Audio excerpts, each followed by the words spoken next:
Maka Abu Bakar As-Siddiq itu dikatakan As-Siddiq karena sangat mempercayakan kepada Rasulullah. Itu gelar As-Siddiq itu apapun yang diucapkan oleh Rasulullah pasti dia percaya, walaupun tidak masuk akal, asal yang mengucapkan adalah Muhammad Rasulullah SAW, dia pasti percaya. Lalu ketika ditanya oleh Rasulullah, lalu untuk keluargamu apa? Apa jawab Abu Bakar As-Siddiq? Untuk keluargaku adalah janji Allah dan Rasulnya. Apa janji Allah dan Rasulnya itu? Janji Allah dan Rasulnya itu adalah mathalul ladzina yunfikuna amwalahum fi sabilillahi kamathali habbatin ambatat sab'a sanabil fi kulli sumbulatin mi'atu habbah wallahu yudha'ifu liman yasha' wallahu wasi'un alim. Jadi Abu Bakar As-Siddiq itu untuk keluarganya itu dijamin.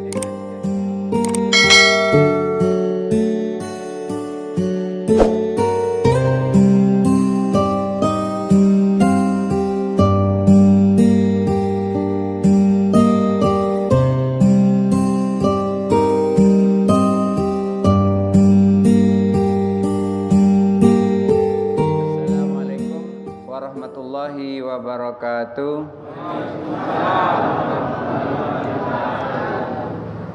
Alhamdulillahi rabbil alamin wa bihi nasta'in wa ala umuri dunya waddin wassalatu wassalamu ala sayyidil anbiya'i wal mursalin wa ala alihi wa ashabihi ajmain. Rabbi shrah li sadri wa yassir li amri wahlul 'uqdatam min lisani yafqahu qawli. Amma ba'du.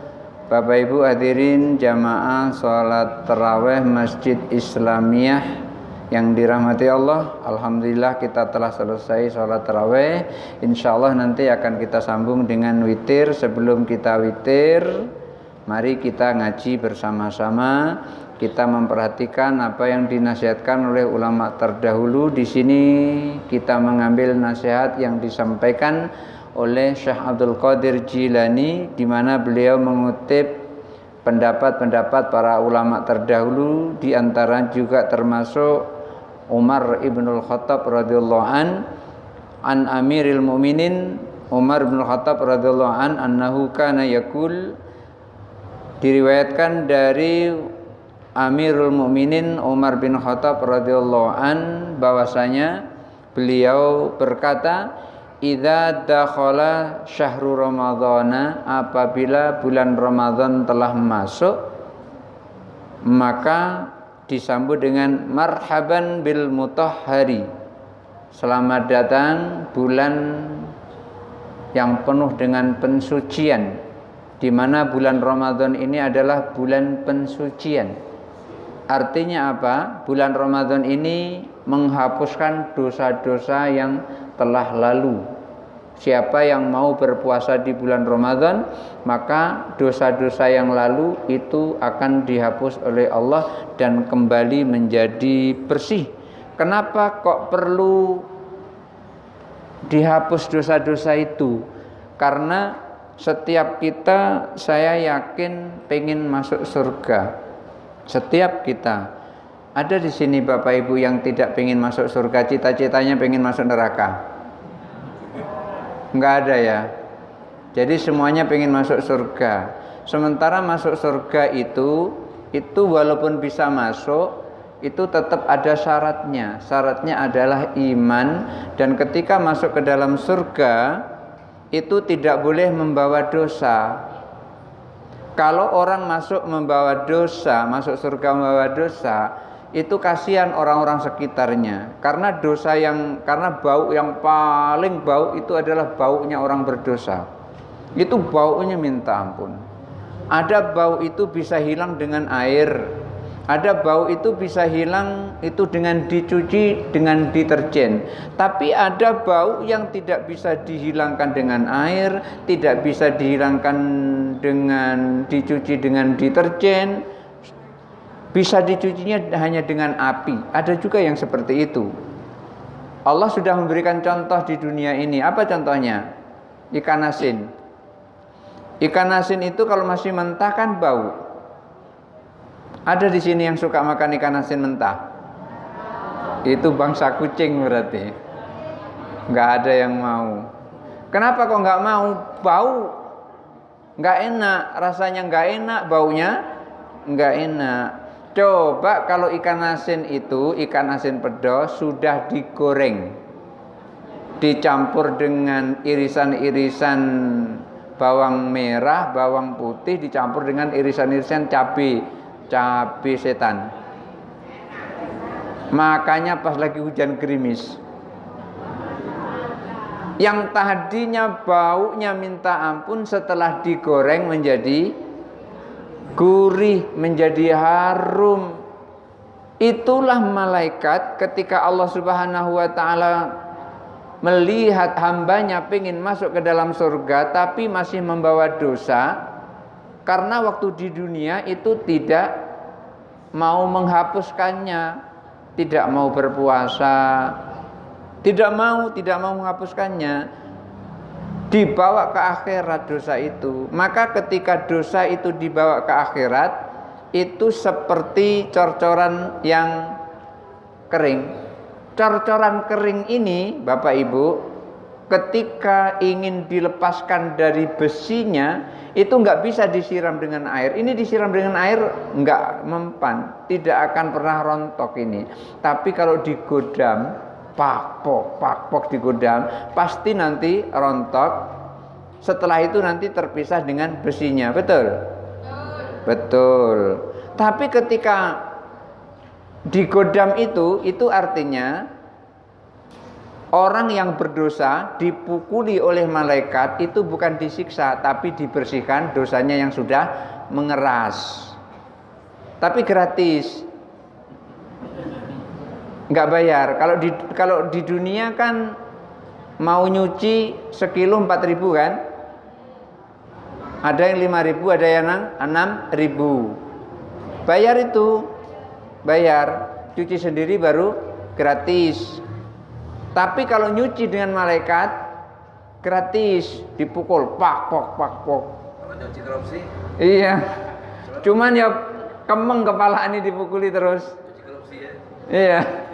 Nah, kalau nanti sudah rontok semua, kan masih ada besinya itu. Besinya ada zat-zat semennya. Itu nggak bisa lagi dipukul, tapi dibakar supaya lepas. Coba kalau Bapak Ibu punya besinya ada semen, coba dibakar sampai merah, itu rontok sendiri tuh. Digoyang sedikit itu langsung rontok. Jadi malaikat membakar orang itu bukan untuk nyiksa, ngerontokin dosa. Jadi tinggal pilih mau bersihkan sendiri atau dibantu oleh malaikat. Karena pengen masuk ke dalam surga. Kalau pengen dibantu malaikat, ya nggak usah dibersihkan di dunia, puasa nggak usah, sholat nggak usah. Nanti insya Allah akan dibersihkan oleh malaikat gratis, tapi ya sakit. Namanya juga dibakar, sakit. Kalau Bapak Ibu nggak percaya kalau dibakar itu sakit, setelah pengajian ini nanti boleh pulang, hidupkan kompor. Kalau sudah rata hidupnya, duduk di situ. Jangan pakai celana. Itu panas itu. Yakin panas, melepuh itu. Masya Allah. Orang ketika masuk ke dalam surga itu harus bersih dosa-dosanya. Karena kalau tidak bersih, yu'di khaulan nas, baunya itu sangat mengganggu manusia. Oleh karena itu Ramadan adalah bulan pembersih yang membersihkan dosa-dosa orang seluruhnya. Ketika dosa-dosa orang itu tidak terhapus dengan sholat 5 waktu, belum bersih dengan dari sholat Jumat ke sholat Jumat, maka dibersihkan di bulan Ramadan ini. Inilah saatnya kita pergunakan puasa di bulan Ramadan, malamnya qiyamul lail seperti sekarang ini, maka dosa-dosa kita rontok. Walaupun kita tidak tahu di mana letak rontok dosa kita itu, tapi yang jelas dosa itu rontok. Kalau kotoran itu rontok, biasanya nggak pernah ditengok-tengok, kecuali kalau emasnya yang jatuh, itu biasanya akan dicari-cari. Tapi kalau sampahnya yang jatuh itu nggak pernah dicari-cari. Buktinya ketika saya lewat, di depan saya ada motor, itu tangannya digoyang sedikit, sampahnya jatuh ke jalan, nggak pernah ditoleh-toleh. Coba kalau belanjoannya yang jatuh di jalan, itu pasti dibalik lagi itu. Itu ciri-ciri barang kotor, itu kalau jatuh tidak ditengok-tengok lagi. Tapi kalau barang bersih, kalau jatuh pasti ditengok. Maka ketika bulan Ramadan, Umar bin Khattab menyampaikan marhaban bil mutahhari, selamat datang bulan yang penuh dengan pensucian. Khairu kulluh, semuanya adalah bagus. Di bulan Ramadan itu semuanya adalah bagus. Siyamun naharihi, puasa di siang harinya, wa qiyamul lailihi, dan qiyamul lailnya. Siangnya itu bagus, malamnya juga bagus. Siangnya dipakai untuk berpuasa, malamnya dipakai untuk sholat tarawih, malamnya dipakai untuk baca Al-Quran, malamnya dipakai untuk sholat tahajud, malamnya dipakai untuk berzikir. Maka bulan Ramadan itu adalah bulan dengan pensucian, di mana bulan pensucian itu karena siangnya kita berpuasa, kemudian malamnya itu kita qiyamul lail. Dan siapa yang bersedekah di bulan Ramadan ini, beliau sampaikan wan nafaqatu fihi, bersedekah di bulan Ramadan itu kan nafaqati fi sabilillah, seperti orang yang berinfak di jalan Allah pada saat perang fi sabilillah. Dulu Rasulullah itu ketika mau perang itu ada penggalangan dana, sama dengan kita. Jadi Rasulullah itu disokong oleh istrinya namanya Khadijah. Khadijah itu Masya Allah kayanya bukan main, tapi kekayaan istrinya itu dipakai untuk membantu Rasulullah untuk berjuang menyebarkan agama Islam. Sahabat-sahabat yang lain juga begitu, sahabat-sahabat yang lain juga menyokong. Contohnya Umar bin Khattab. Jadi Umar bin Khattab ketika menyokong perjuangan Rasulullah, dia angkat tangan, ya Rasul, aku menyerahkan separuh dari hartaku untuk berjuang di jalan Allah. Lalu Rasulullah tanya kepada Umar bin Khattab, untuk keluargamu gimana? Lalu dijawab oleh Umar bin Khattab, untuk keluargaku separuh dari harta itu, maka separuh aku berikan untuk jihad fisabilillah, yang separuh itu untuk keluarga. Ini Umar bin Khattab.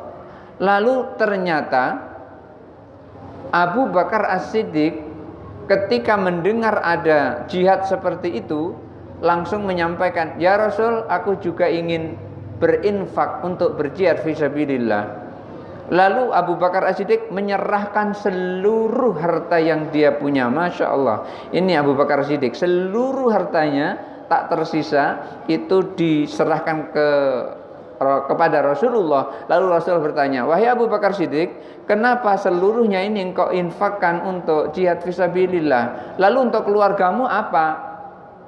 Kan gitu kan, keluarga kan mesti dipikirin. Keluargamu apa? Saking percayanya Abu Bakar As-Siddiq, maka Abu Bakar As-Siddiq itu dikatakan As-Siddiq karena sangat mempercayakan kepada Rasulullah. Itu gelar As-Siddiq itu apapun yang diucapkan oleh Rasulullah pasti dia percaya, walaupun tidak masuk akal, asal yang mengucapkan adalah Muhammad Rasulullah SAW, dia pasti percaya. Lalu ketika ditanya oleh Rasulullah, lalu untuk keluargamu apa? Apa jawab Abu Bakar Siddiq? Untuk keluargaku adalah janji Allah dan Rasulnya. Apa janji Allah dan Rasulnya itu? Janji Allah dan Rasulnya itu adalah mathalul ladzina yunfikuna amwalahum fi sabilillahi kamathali habbatin ambatat sab'a sanabil fi kulli sumbulatin mi'atu habbah wallahu yudha'ifu liman yasha' wallahu wasi'un alim. Jadi Abu Bakar As-Siddiq itu untuk keluarganya itu dijamin dengan janji Allah dan Rasulnya. Apa janji Allah dan Rasulnya? Perumpamaan orang yang berinfak di jalan Allah itu seperti menabur satu buah biji. Ini satu buah biji ditabur. Begitu ditabur satu buah biji mangga ditabur, kemudian terus tumbuh. Begitu tumbuh, pohon itu memiliki 7 cabang. Memiliki 7 cabang pohon itu. Ketika pohon itu memiliki 7 cabang, masing-masing cabang itu punya buah 100. Satu batang, satu biji mangga tadi tumbuh jadi pohon, masing-masing satu pohon tadi itu memiliki 700 cabang. Satu cabang buahnya 100. Sekarang berapa buah mangga ini jumlahnya? Berapa? 700. Asalnya cuma 1. kemudian terus menjadi 700 biji, 700 buah, asalnya cuma satu. Artinya ketika Abu Bakar As-Siddiq menafkahkan seluruh hartanya itu, maka nanti Allah akan berikan 700 kali lipat, belum lagi wallahu yudhaifu liman yasha. Bapak Ibu juga demikian, ketika bersedekah di bulan Ramadan ini atau di luar bulan Ramadan, maka Allah akan lipat gandakan. Ketika ibu kirim kolak kepada tetangga yang berpuasa, lalu dimakan oleh orang yang berpuasa dari tetangga itu, maka ibu jangan meninggalkan mangkoknya di tetangga itu, langsung bilang tolong disalin. Kenapa kok begitu? Karena kalau ditinggalkan mangkok itu nanti akan dikembalikan dengan yang sama atau mungkin lebih sedikit dari itu. Artinya kita mengantar makanan tujuannya minta dibalas oleh tetangga. Jangan minta dibalas oleh tetangga, balasannya sedikit, tapi kalau yang balas adalah Allah, ibu ngantar kolak sepiring, nanti Allah akan ganti dengan yang senilai 700 piring. Bukan kolak 700 piring, enggak mampu makan kolak 700 piring sendirian. Nanti akan diganti oleh Allah dengan yang senilai 700 piring. Itu kalau kita sedekah satu piring. Inilah yang dipercayai oleh Abu Bakar As-Siddiq. Oleh karena itu Abu Bakar As-Siddiq dan Umar bin Khattab ketika ditanya oleh Rasulullah kepada malaikat, wahai malaikat, siapa di antara dua orang ini yang lebih utama? Lalu dijawab, yang lebih utama adalah Abu Bakar As-Siddiq. Kenapa demikian? Karena Umar bin Khattab ketika menjawab itu, malaikat mencelupkan jarinya itu ke laut, terus ditarik ke atas, begitu tarik ke atas netes. Inilah kebaikan Umar bin Khattab. Masya Allah, kebaikan Umar bin Khattab dibanding Abu Bakar As-Siddiq cuma setetes dari air laut. Artinya air laut itu adalah kebaikan Abu Bakar As-Siddiq, yang setetes itu cuma Umar bin Khattab. Itu baru kebaikan Umar bin Khattab terhadap Abu Bakar As-Siddiq. Lalu nanti ketika dibandingkan Abu Bakar As-Siddiq dengan Rasulullah juga dicelupkan seperti itu. Oleh karena itu manusia juga begitu, ketika ditanya berapa jumlah ilmu yang dia miliki, nanti juga akan dicelupkan tangan dan diangkat. Inilah ilmu manusia dibanding ilmunya Allah. Wa ma utitu minal ilmi illa qalila. Tidak aku berikan ilmu kecuali hanya sedikit. Artinya Umar bin Khattab sebegitu dekatnya kepada Rasulullah, ternyata masih lebih dekat lagi Abu Bakar As-Siddiq. Ini di bulan Ramadan Allah Subhanahu wa taala memberikan kesempatan kepada kita untuk mencuci dosa di bulan Ramadan ini, sehingga Umar bin Khattab menyampaikan marhaban bil mutahhari, selamat datang pada bulan pensucian. Jangan kita lewatkan bulan pensucian dosa-dosa kita ini. Mari kita pergunakan sehingga dosa-dosa kita dibersihkan oleh Allah. Salat saja menggugurkan dosa, puasa juga membersihkan dosa, sedekah juga membersihkan dosa, mengeluarkan zakat juga memberikan dosa. Dan ketika itu dilakukan di bulan Ramadan ini, maka akan dilipat gandakan mulai dari 10 kali lipat sampai 700 kali lipat. Sedekah kita bisa dilipatkan 10 kali lipat sampai 700 kali lipat. Tasbih kita bisa dilipatkan oleh Allah mulai dari 10 kali lipat sampai 700 kali lipat. Ini karena barokahnya bulan Ramadan. Mudah-mudahan ada manfaatnya. Hadanallahu wa iyyakum ajmain. Wallahul muwaffiq ila aqwamit thoriq. Wassalamualaikum warahmatullahi wabarakatuh.